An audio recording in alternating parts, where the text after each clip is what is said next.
Il n'y a pas de colère dans le monde, il y a de la colère dans le mental des gens, le mental des individus. Ça n'existe pas la colère dans le monde, n'est-ce pas? Il y a de la colère en vous, il y a de la colère dans cette personne-ci, il y a de la colère dans cette personne-là. Êtes-vous en colère là maintenant? Là maintenant, vous n'êtes pas en colère. Ça veut dire qu'il n'y a pas de colère dans ce hall en ce moment, n'est-ce pas? Mais vous pouvez vous mettre en colère. Vous pouvez vous mettre en colère. En ce moment, il n'y a pas de colère dans ce hall, mais vous pouvez vous mettre en colère. Donc cela est une chose que l'on doit voir. La colère n'est pas là. Ce que l'on appelle l'énergie vitale, ce qu'elle a dit, vous pouvez en faire de la colère, vous pouvez en faire de l'amour, vous pouvez en faire de la compassion, vous pouvez en faire de la frustration, vous pouvez en faire de la dépression, vous pouvez en faire tout ce que vous voulez, le choix vous appartient. Si vous aviez conservé le choix, si le choix était vraiment entre vos mains, à coup sûr, vous auriez choisi la chose la plus agréable, n'est-ce pas? Quelle que soit la chose la plus agréable. En général, les gens parlent d'amour, de joie, de félicité, parce que les gens voient ça comme les choses les plus agréables dans leur vie. Si vous aviez le choix de faire de vous-même ce que vous voulez maintenant, à cet instant, choisiriez-vous le bien-être ou le mal-être? Le bien-être, il n'y a aucun doute là-dessus, n'est-ce pas? Si je vous demande, voulez-vous vivre dans des ambiances agréables ou désagréables? Agréables. Voulez-vous que votre mental soit dans un état agréable ou désagréable? Agréable. Voulez-vous que votre corps soit dans un état agréable ou désagréable? Agréable. C'est tout ce que vous recherchez, voyez-le s'il vous plaît. Vous pouvez croire que vous recherchez de l'argent, des biens, Dieu, n'importe. Tout ce que vous recherchez, c'est juste ça. Vous voulez être dans un état agréable au niveau de votre corps, de votre mental, de vos émotions et de vos énergies. C'est tout ce que vous recherchez. Non, je recherche Dieu. Non, quelqu'un vous a dit, si tu recherches Dieu, tu seras extatique. Non, je veux aller au paradis. Quelqu'un vous a dit, le paradis est un endroit plus agréable que celui-ci, c'est pour ça que vous voulez y aller. Ou vous avez fait un enfer de votre vie, l'un ou l'autre. Fondamentalement, vous recherchez le bien-être, n'est-ce pas? Maintenant, ce même scientifique, comme il a mentionné qu'Emerson utilisait le mot Brahma, ce scientifique a essayé de trouver un mot pour nommer la substance chimique qui est reçue par les récepteurs de cannabis dans le cerveau. Il voulait lui donner un nom unique, et il a étudié tous les textes sacrés sur la planète pour trouver un nom adapté. Et la plus belle chose, c'est que aucun texte sacré sur la planète, à part en Inde, ne parle jamais de félicité et d'extase. Tout le monde parle de salut, tout le monde parle d'être lavé de ses péchés, au mieux de paix. Personne ne parle de félicité et d'extase.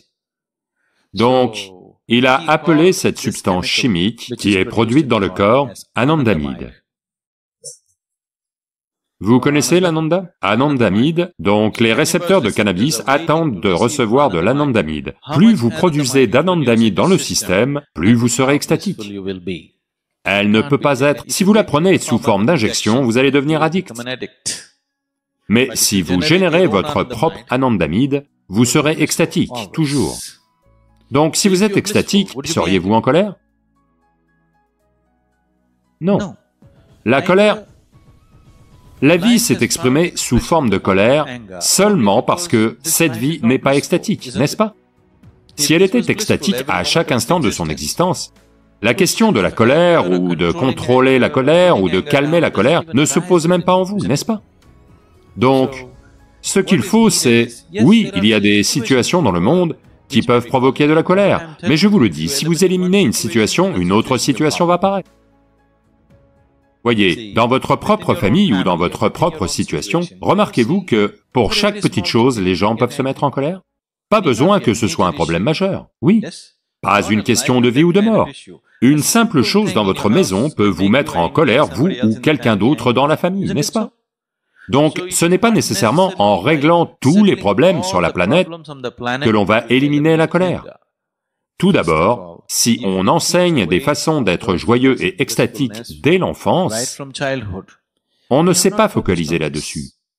En tant qu'humanité, on ne sait pas focaliser sur le fait de rendre nos enfants joyeux. S'ils font beaucoup de sons joyeux dans la maison, en général les adultes vont y aller et dire « taisez-vous ». On n'a pas encouragé la joie et la félicité dans notre vie. Si les gens étaient plus joyeux, auriez-vous besoin de parler de contrôler de la colère? Ça n'arriverait pas, n'est-ce pas? On a besoin de religion de joie, on a besoin de politique de joie, on a besoin d'économie de joie. On doit intégrer cet aspect dans notre vie à tous les niveaux. Si cela n'est pas intégré à notre vie de toutes les façons possibles, et des méthodes pour maintenir le système joyeux avant tout, parce que sans ça, ça va devenir une fausse joie. Vous allez prétendre ou essayer d'être joyeux. Maintenant, si vous produisez assez d'anandamide dans votre système, vous seriez joyeux, n'est-ce pas? Je peux vous montrer 1 million de gens à qui on a appris comment produire plus d'anandamide dans le système, de sorte que sans aucune raison, les gens sont juste heureux. Les gens croient, oh, s'ils deviennent tous heureux, ils vont devenir inutiles. Ce n'est pas le cas. S'il vous plaît, observez votre propre vie et voyez, un certain jour quand vous êtes heureux, êtes-vous prêt à faire plus? Ou un certain jour quand vous êtes malheureux, êtes-vous prêt à faire plus? Quand vous êtes heureux, vous êtes prêt à faire quoi que ce soit, n'est-ce pas? Quand vous êtes malheureux, vous devez vous traîner à travers la vie. Quand vous êtes heureux, vous êtes aimant, vous êtes généreux, vous êtes souple, vous êtes sensé, tout. Quand vous êtes malheureux, vous pouvez être vraiment méchant et vilain, n'est-ce pas? Si vous rencontrez n'importe quel être humain quand il est joyeux, c'est un être humain merveilleux. Si vous rencontrez le même être humain quand il est malheureux, il peut être un très méchant être humain. C'est comme ça pour tous les êtres humains, n'est-ce pas?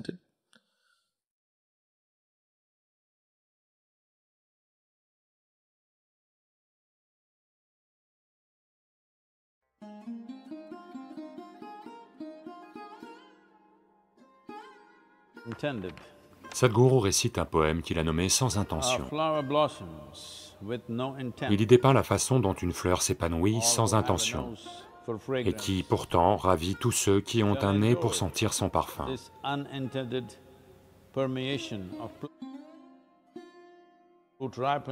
Et un fruit qui mûrit, sans autre intention que d'envelopper sa graine de douceur. Cette graine qui peut faire verdir la terre entière. De même,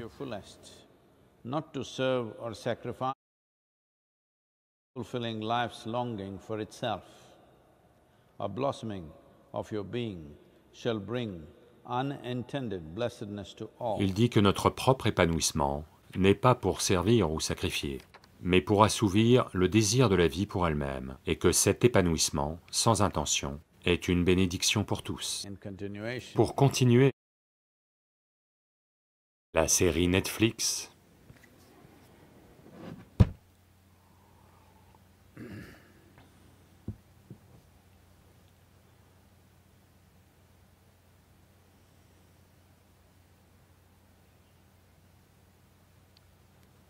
eh bien, l'ennui n'est à coup sûr pas une chose existentielle. L'ennui est une chose psychologique. Ça dépend de ce que vous faites là-dedans. Si des choses minables ont lieu dans votre tête, vous allez vous ennuyer. Si vous êtes assis ici et pensez à des choses merveilleuses, ça va vous vivifier. Donc l'ennui est un processus psychologique. De très nombreuses façons, nous l'avons dit, ceci est votre film. Si votre film vous ennuie, pouvez-vous imaginer le sort des autres qui sont coincés avec vous pendant ces 3 semaines?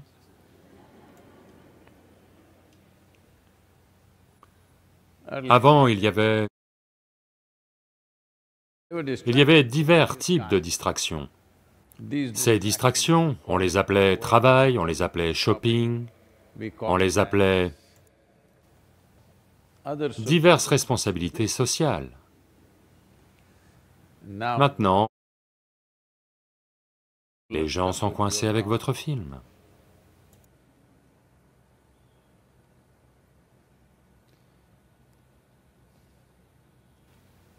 Vous ne pouvez pas arrêter votre film, ça je le sais. Mais faites au moins comme les chaînes de télévision. Elles font toutes des pauses très fréquentes. Ce n'est pas une pause pipi, c'est une pause publicité. Mais elles font une pause toutes les quelques minutes, toutes les quelques minutes. Faites juste cela dans votre film. Toutes les quelques minutes, arrêtez-le simplement. Toutes les 10 minutes, faites une pause de 2 minutes de votre film. Oh, vous allez faire de vous-même quelque chose de merveilleux. Mais comment? Arrêtez simplement de jouer. Si je vous demande de jouer quelque chose, vous pouvez demander comment. Si je vous demande de ne rien faire et que vous demandez comment, qu'est-ce qu'on fait? Mais comment ne rien faire? Eh bien, rien n'est pas une chose, donc ça ne peut pas être enseigné en tant que tel. Oh Sadhguru, vous jouez avec les mots et vous nous taquinez. Non. Rien veut dire simplement rien. Comment enseigner cela? Attachez-vous les mains et asseyez-vous. Ça ne va pas marcher. Donc ne rien faire veut simplement dire ceci. Vous n'êtes pas engagé avec ce qui se passe autour de vous. Vous retirez votre engagement de ce qui a lieu autour de vous. Autour inclut aussi votre activité physiologique et psychologique. Oui. À la fois le film physiologique et le film psychologique sont accumulés de l'extérieur. Donc cela aussi est autour de vous. N'y participez simplement. Votre corps dit ce qu'il dit, vous êtes simplement assis. Votre mental dit ce qu'il dit, vous êtes simplement assis, sans vous impliquer. Simplement, sans courir après une certaine pensée que vous pensez bonne, sans essayer d'éviter une chose que vous pensez mauvaise, ou sans penser que vous allez faire bon usage de ce temps et laisser vos pensées faire des heures supplémentaires. Non. Vous ne pouvez pas penser une nouvelle possibilité, je veux que vous le sachiez. Vous pouvez penser une amélioration de ce qui est là. Vous ne pouvez pas penser une possibilité absolument nouvelle, c'est simplement hors de question. C'est juste que si vous n'êtes pas enlisé dans votre propre situation actuelle, de nouvelles possibilités deviennent visibles pour vous. De nouvelles dimensions de la vie deviennent visibles pour vous. Pas parce que vous les recherchez. Comment allez-vous rechercher quelque chose que vous ne connaissez pas? Si vous n'êtes pas empêtré dans vos situations du moment, de nouvelles possibilités deviennent visibles. Elles sont toujours présentes. Elles ne sont pas visibles pour le moment parce que vous êtes entièrement immergé dans vos propres situations actuelles. Pas même actuelles, dans vos situations passées pour la plupart des gens. Des choses qui ont lieu il y a 10 ans, toujours. Ça bourdonne. Eh bien, vous auriez pu faire tout ce cirque si vous aviez une durée de vie d'1 million d'années. Mais même si vous vivez une vie complète, ça reste une vie très brève. Et maintenant ce virus. Ce que je dis, c'est qu'il va vous mettre fin dans 14 jours si vous ne faites pas attention. Si vous ne faites pas attention, ce virus vous menace. Dans 14 jours, on va vous expédier. Donc c'est une vie très courte. Et autour de vous, c'est une création phénoménalement sophistiquée et complexe. Dans cette création, vous vous ennuyez. C'est incroyable. Si vous prêtez attention à une feuille, une seule feuille, vous pouvez passer des années à la regarder tellement elle est délicate et sophistiquée. Il y a des fourmis, des insectes, des oiseaux, des animaux, tout le phénomène de la vie et la grandeur du ciel. Si vous vous engagez avec n'importe quoi d'existentiel, si vous vous engagez avec des dimensions qui sont vraies existentiellement, il n'y a pas de place pour l'ennui, parce que c'est un phénomène trop fantastique. Comme vous fabriquez un petit phénomène dans votre tête, et que vous n'êtes impliqué qu'avec ça, vous commencez à vous ennuyer. Ne pensez pas que c'est la vie qui vous ennuie, ou les gens, ce sont juste vos propres histoires qui vous ennuient. C'est juste que ce qui a lieu en vous vous ennuie. Vous ne savez même pas ce qui se passe autour de vous. Autrement, vous auriez vu le virus. Qui sait? Imaginez, quelque chose que vous ne pouvez pas voir peut simplement vous grimper dessus et aller là et... Vous ne pouvez pas voir de nouvelles possibilités. Eh bien, tout un tas de gens vont dire, qu'est-ce que c'est que ça? Quand on souffre comme ça, est-ce une façon de parler? C'est ce que vous devez décider. Si vous recherchez de la consolation, vous devez aller dans un endroit où ils vont vous dire des choses douces. Ils vous appellent. Ils vont vous dire des choses agréables, peu importe. Ça n'a aucune substance. Ça n'a aucune substance de la réalité.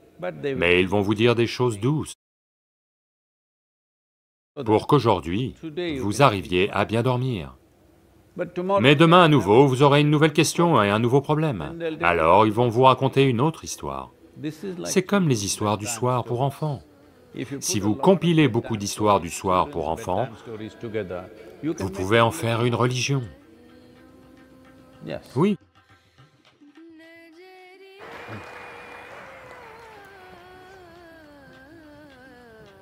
Donc, vous voulez une solution. Si vous voulez une solution, la toute première chose, c'est de comprendre quelle est la nature du problème et où est-ce qu'il se trouve. Si vous allez chez le médecin, il va vous toucher ici, ici, vous tâter ici, ici, ici. Qu'essaie-t-il de faire? Il essaie de trouver où se trouve le fichu problème. Ceci est arrivé une fois. Une jeune femme se rend chez le médecin et lui dit, « Docteur, j'ai des douleurs atroces dans tout le corps. Où que je touche, ça me fait mal. » Il lui dit, « Vraiment? Dites-moi, montrez-moi, où est-ce que ça fait mal? » Elle fait comme ça. Elle fait comme ça.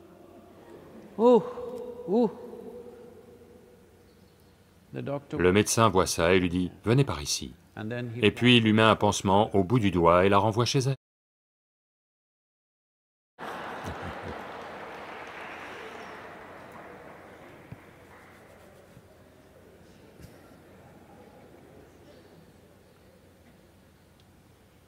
Donc, votre ennui. Vous pouvez trouver des distractions à la télé, sur Internet. Vous pouvez faire comme si vous étiez un scientifique et faire des recherches sur tout et n'importe quoi, et vous rendre dingue dans les prochains jours. Vous n'en êtes pas un. Vous n'en êtes pas un.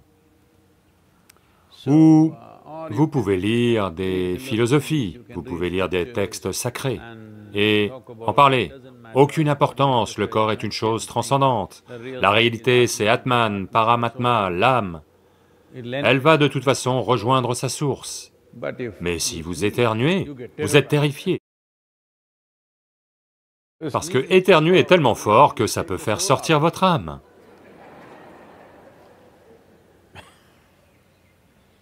Croyez-moi, dans la vie de beaucoup de gens, c'est la chose la plus forte qu'ils aient faite dans leur vie, d'éternuer. Maintenant, vous ne pouvez plus éternuer. Si vous éternuez, vous allez être capturé et enfermé pendant 14 jours. Oui, vous ne pouvez plus éternuer. Mais pour beaucoup de gens, c'est ça la chose la plus forte qu'ils aient faite dans leur vie.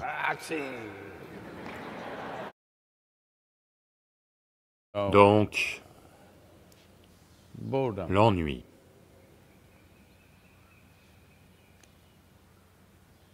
L'ennui veut dire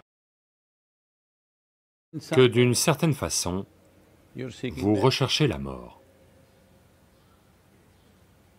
D'une certaine façon, vous dites, la vie ne vaut pas le coup d'être vécue. C'est ça l'ennui. Non, non, pas comme ça, je me suis juste ennuyé pendant 10 minutes. Oui, pendant ces 10 minutes, vous la recherchez. Vous devez comprendre ceci.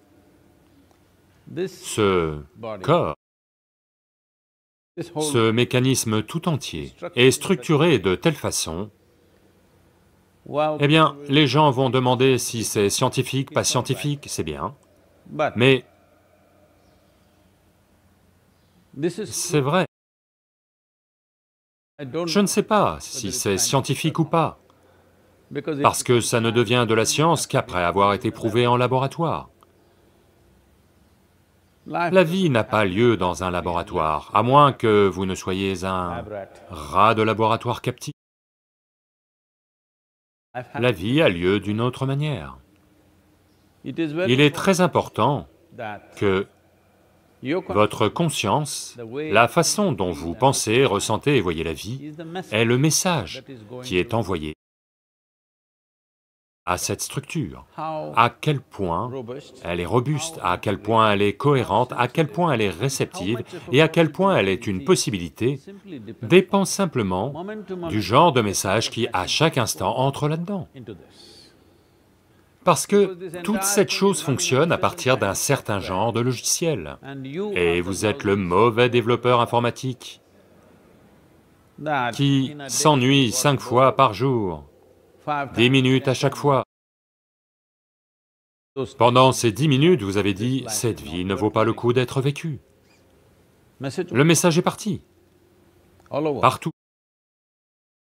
Et la vie que vous êtes, la vie physique que vous êtes est désorientée. Et l'une d'entre elles pourrait inviter le virus. Il veut partir, peux-tu donner un coup de main? Ou quelque chose de pire. Tout un tas de gens sont constamment en train de créer cela. Il n'y a pas un grand oui à la vie. Ça avait lieu quand on faisait le Wellness Program de 90 jours. C'est le premier groupe de personnes qui sont arrivées en 1994, ici à l'ashram. Tout ce qu'on a, c'est un abri avec un toit en chaume qui menace de s'envoler avec les vents de la mousson. Ils ne savent pas qui je suis. Tout ce qu'ils savent, c'est qu'ils sont là sans savoir pourquoi ils sont là. Ils n'ont pas décidé de venir, ils ont juste été attirés là. Donc ils arrivent et s'assoient. J'essaie de leur faire certaines choses. Je les prépare pour quelque chose. Donc je leur demande sans cesse, oui ou non. Dites-moi oui ou non, clairement. Après quelques semaines, ils me disent, Sadhguru, c'est oui et oui. Ne posez plus la question. Quoi que vous disiez, c'est oui et oui. Est-ce que ce sont des espèces de fanatiques ou des fous? Non, des gens très intelligents. Mais expérientiellement, ils ont réalisé qu'il ne sert à rien de résister à ce qui est littéralement la source de votre vie. Il ne sert à rien de résister à cela. Il ne sert à rien de dire oui et non à la vie. C'est un grand oui. C'est oui et oui. Donc quand j'arrive un jour, il y avait un tableau noir sur lequel on avait l'habitude d'annoncer des choses. Ils avaient écrit « Sadhguru, oui et oui ». J'ai dit « Ok, si c'est oui et oui, c'est simple. Vous devez devenir un oui à 100% à la vie. Quand vous dites « je m'ennuie », vous êtes un non à la vie. Quand vous vous mettez en colère, vous êtes un non à la vie. Vous vous laissez abattre, vous êtes un non à la vie. Vous déprimez, vous êtes un non à la vie. Vous êtes frustré, vous êtes un non à la vie. Et ainsi de suite, oui, non, oui, non, oui, non, oui, non. Elle est désorientée. Maintenant, la physiologie elle-même va vous occuper pour le restant de votre vie parce que elle est devenue un problème. L'idée du yoga, c'est de devenir un oui à 100% pour pouvoir mettre ceci de côté.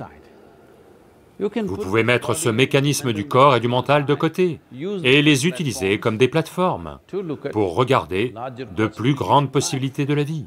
Mais à l'heure actuelle, oui, non, oui, non, oui, non, oui, non, oui, non. Cela en soi est le problème de toute une vie. Les manières du corps et les bêtises du mental vous occupent les gens pendant toute une vie. C'est le bon moment, 3 semaines de sadhana. Ce n'est pas l'heure de l'ennui, ce n'est pas l'heure de Netflix. 1 semaine, Netflix, c'est fini. Ce n'est pas l'heure de faire une thèse en virologie. Vous auriez dû la faire plus tôt, si ça vous intéressait, pas en 3 semaines. C'est le moment de devenir à 100% oui à la vie. Parce que c'est comme ça que les possibilités de la vie vont s'ouvrir pour vous. Autrement, oui, non, oui, non, oui, non. La vie ne sait pas si vous la voulez ou pas. Parce qu'elle reçoit chacun de vos messages, à la fin de la journée, elle n'arrive pas à comprendre ce que vous voulez. Dites-le très clairement. Dites très clairement à tout ce qui fonctionne ici, vous êtes à 100% oui à la vie. Mais ma famille m'ennuie, Sadhguru. J'ai pitié pour eux.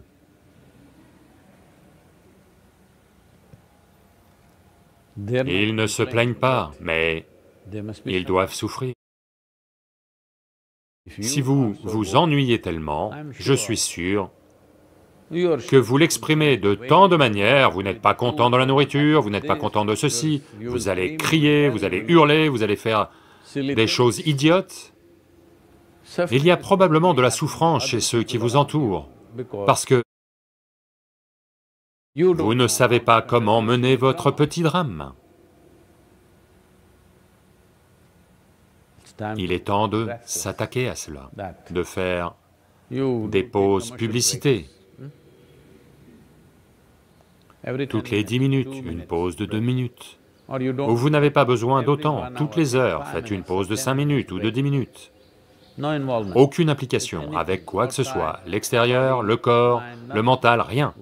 Le monde peut dire ce qu'il veut. Voyez, quoi que vous pensiez, les moineaux et les paons disent ce qu'ils veulent. Laissez faire.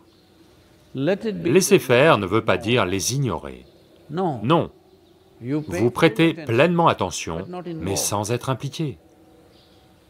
De même, le corps, il respire, le cœur bat.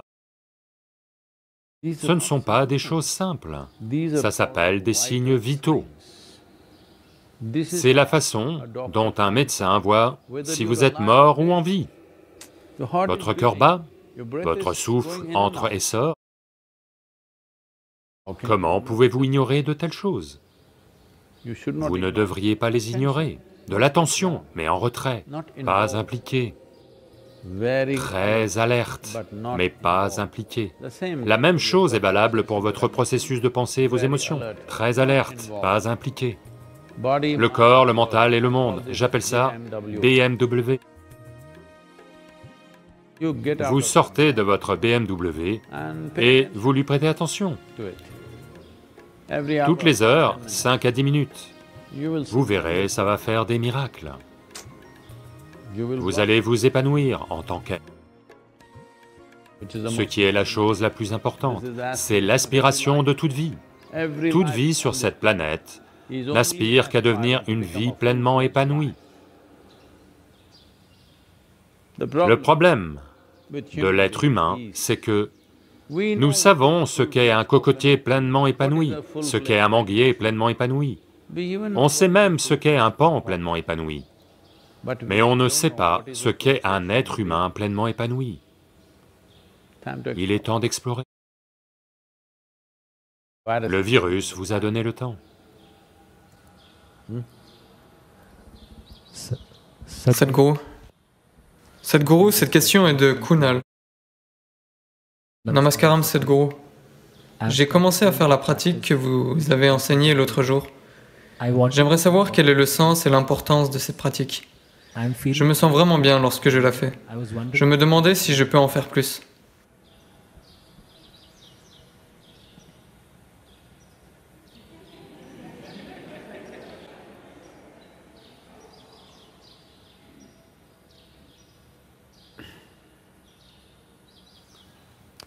Eh bien, si vous passez à 60, vous pourriez perdre la tête.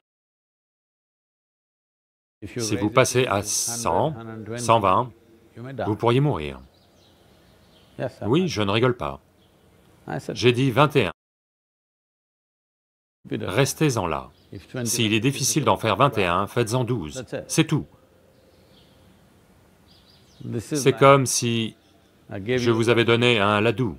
Sadhguru, c'est très bon, est-ce que je peux en manger 100 par jour?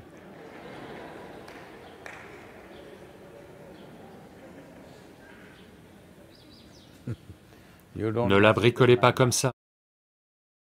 Lorsqu'on crée ou structure une pratique, vous devez comprendre que les Yoga Sutras de Patanjali n'ont jamais prescrit une pratique, uniquement les fondamentaux, la science, mais pas la technologie.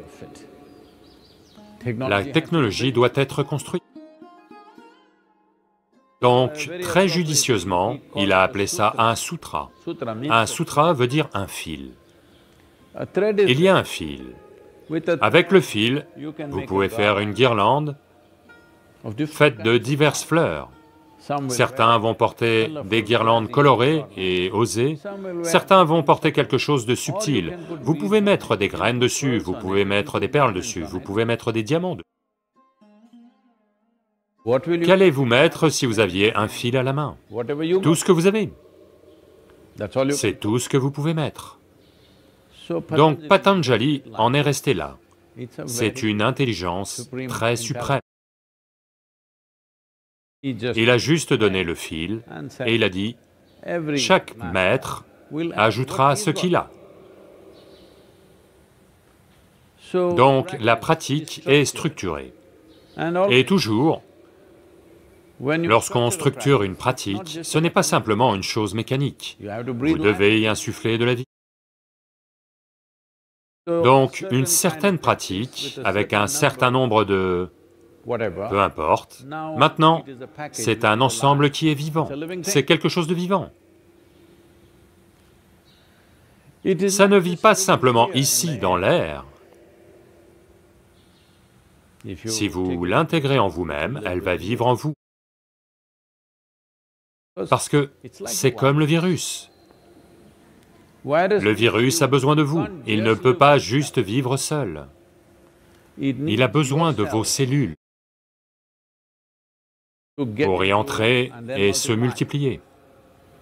Seul, il ne peut pas juste continuer à se multiplier et vivre dans l'air. Exactement de la même manière, la pratique est une certaine structure. Elle a besoin de vous pour vivre en vous. Maintenant, vous faites autre chose. Vous la modifiez pour en faire une espèce de démon. Ne faites pas de telles choses. Si quelque chose vous est donné, quelqu'un lit un livre et invente quelque chose ou ce qui est écrit dans le livre, il vous l'enseigne, c'est différent. Quand un processus vivant vous est donné, tenez-vous-y simplement tel quel. Si je vous donne une fourmi avec 8 pattes, vous dites, est-ce que je peux lui mettre 12 pattes? Ou est-ce que je peux lui enlever 4 pattes? Qu'est-ce que c'est que ça? C'est une chose vivante, vous ne pouvez pas faire ça. C'est comme ça qu'elle est structurée. Donc, 21 fois. Si vous trouvez que 21 c'est trop, si à la fin vous êtes un peu comme ça, faites-en 12.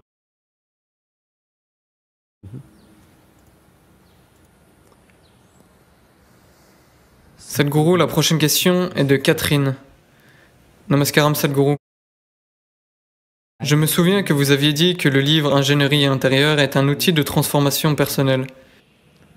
Je remarque beaucoup de changements en moi après avoir lu le livre sur la mort. Je voulais savoir si le livre sur la mort est aussi un outil de cheminement spirituel. Les ennuis arrivent. Ingénierie intérieure est un outil. La mort est un outil.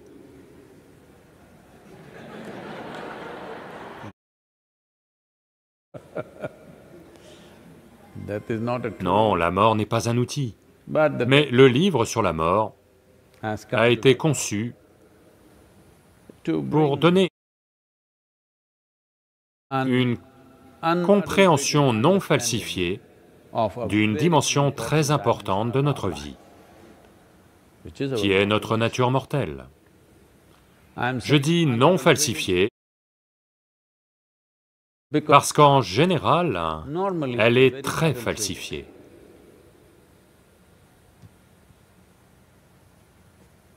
Lorsque quelqu'un meurt, en général, les mots qui sont utilisés sont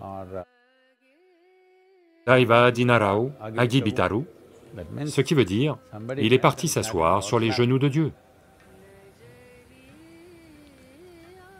C'est une falsification. Quelqu'un vous dit « il est parti vers sa demeure céleste ». C'est une falsification. Ils vous disent des choses qui vont vous donner un certain réconfort pour que vous deveniez prêt à mourir. Soit vous devez mourir consciemment, parce que vous avez complètement accepté la mort comme une partie de la vie, soit vous devez la combattre. Vous ne devriez pas l'accueillir en pensant que vous allez au ciel. C'est une falsification. Donc le livre sur la mort est structuré de telle façon qu'il n'y a pas de falsification. Regardez la mort simplement telle qu'elle est, et ses nombreuses dimensions. Eh bien, on a fait un peu de décoration pour que ça ne devienne pas trop effrayant pour les gens qui n'ont pas un mental qui discerne. Chaque pensée déclenche une émotion chez tout un tas de gens. Chaque pensée fait goûter des émotions. Pour des gens comme ça, les faits de la vie vont être très dérangeants. Donc une méthode, c'est de les accompagner à travers ce processus pour qu'une fois arrivés à la dernière page, dans une certaine mesure, ils sont un peu moins passionnés par la mort. Si vous pensez que vous allez au paradis, vous pourriez devenir passionné par la mort, ce qui n'est pas bon. La passion est pour la vie. L'absence de passion, c'est la façon dont vous devez aborder la mort. Si vous devenez passionné par la mort, vous serez bientôt parti.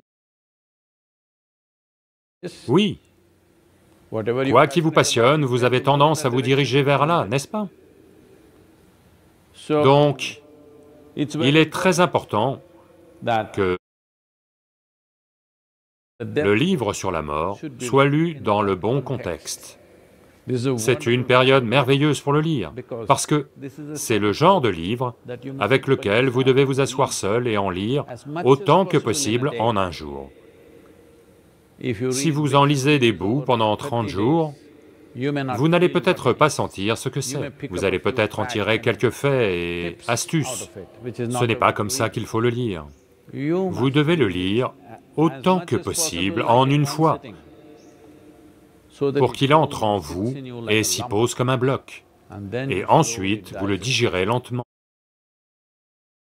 Ensuite, vous faites de la mort une partie de votre vie, parce que, de toute façon, vous vivez la mort.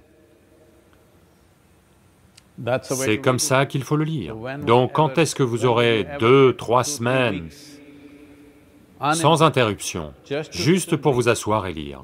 C'est le bon moment de le faire. C'est vraiment le bon moment de le faire. Nous sommes face à notre nature mortelle.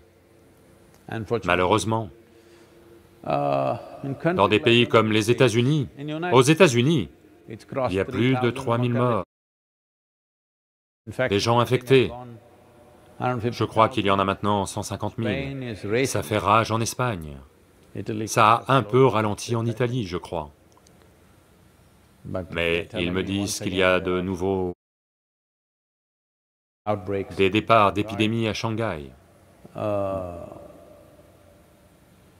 Donc, de bien des façons, un fort rappel de notre nature mortelle est fait à toute la population mondiale à l'heure actuelle.